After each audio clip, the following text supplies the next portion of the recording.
Bonjour, je suis Dominique, thérapeute et coach. J'accompagne les femmes souffrant de charge mentale et de trop-plein émotionnel à retrouver une vie joyeuse et légère en apprenant à lâcher prise et à gagner confiance en elles.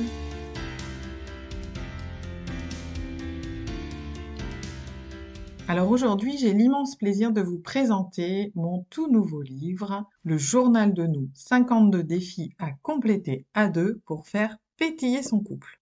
Alors c'est vrai que le couple, c'est quand même un des gros dossiers aussi de l'humain, avec la famille peut-être. Et c'est vrai que c'est pas forcément évident de créer une relation dans laquelle on est bien, de la dynamiser, d'être toujours pleinement satisfait en couple. D'ailleurs, on l'a vu, les différentes phases de confinement ont été assez décisives par rapport au couple, hein, soit en renforçant les liens, soit au contraire en faisant exploser les repères de chacun. Mais c'est pas tout à fait ça qui m'a amené à créer ce petit livre interactif. La première chose, c'est que, avec mon compagnon, nous avons décidé de nous marier. Et du coup, je suis depuis quelques semaines, quelques mois, dans une ambiance love-love, préparative de mariage. Et ainsi, je me suis dit, tiens, c'est quand même pas mal quand on se réinterroge, on se remémore, on se sollicite l'un l'autre pour savoir ce qu'on en pense. Et c'est vrai que de se confronter à des choix, de se confronter à des décisions sur quel déco, quel repas, etc., ça permet de discuter sur qui on est, sur ce qu'on aime, ce qu'on partage, ce qui est nous, en fait. Et c'est vrai que souvent, on se disait, tiens, ça, c'est vraiment nous. Ou ça, au contraire, c'est pas nous. Ça nous ressemble pas. Alors pour aller dans ce sens et aussi parce que j'avais envie de m'amuser, j'ai créé ce livre interactif qui réunit 52 défis qu'on peut faire semaine après semaine et qui est à partager. Chaque semaine, on se met d'accord sur qui lit le défi, ça peut tourner aussi, et puis chacun va répondre à la question qui lui est posée.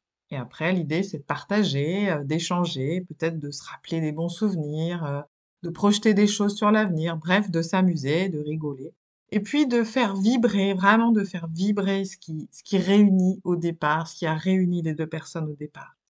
Moi, j'aime bien le dire comme ça dans les accompagnements que je fais auprès de femmes et des hommes parfois, c'est que le couple, c'est un peu comme un feu et chacun est co-responsable du feu. Chacun est co-responsable de mettre des bûches sympas dans le feu, des bûches constructives, de jolies bûches pour faire de cette relation quelque chose d'agréable et d'épanouissant. Si effectivement on met que des bûches de reproches, de négatifs, de stress, le feu, il peut pas être réchauffant, il peut pas être agréable. Par contre, si on essaye d'y mettre de l'authenticité, de la sincérité, des petites attentions, de l'amour, de la sensualité, etc., le feu, il est ardent, il est vif, il pétille, il fait du bien. Ce petit bouquin, Le journal du nous, c'est un format A5, donc c'est un petit carnet que vous pouvez, je dirais, emmener en week-end, éventuellement en vacances, et puis à compléter semaine après semaine. Donc ça peut être pas mal de se dire, tiens, je sais pas, chaque dimanche soir ou chaque vendredi soir, on se prend un petit moment pour compléter le petit défi du jour et partager un bon moment.